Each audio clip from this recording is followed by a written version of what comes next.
Почваш ли работа с шлайф машина? Тогава помисли добре за безопасността си. Работи внимателно и използвай както защита за очите, така и за слуха. При SBB искаме всички в края на деня да се приберат у дома безопасно. За това ще споделим как да работите безопасно, когато шлайфате. Шлайфането носи със себе си различни рискове. Могат да се появят искри, може да докоснете въртящия се диск, машината може да блокира или да ви изскочи от ръката. Метални частици могат да летят във всички посоки и шумът може трайно да увреди слуха ви.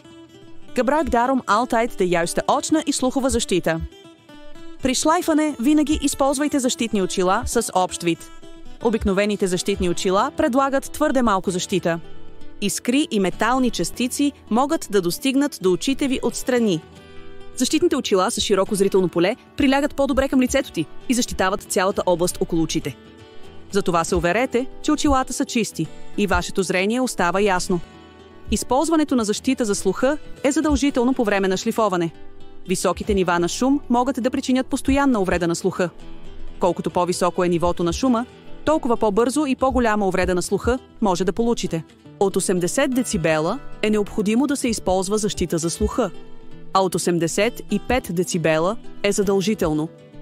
Една шлифовъчна машина произвежда между 95 и 105 децибела. Продължителното излагане на този шум може да доведе до увреждане на слуха. Използвайте защитни средства за слух, които намаляват звука с поне 25 децибела. Това може да стане с наушници или персонализирани тапи за уши. Обикновената пяна или свободни тапи не защитават достатъчно. Ще работиш ли с ъглошлайф? Тогава използвай наушници или тапи по поръчка и защитни очила. Бъдете подготвени и внимателни и използвайте подходящите средства за защита. Управете го възможно най-безопасно за вас и хората около вас.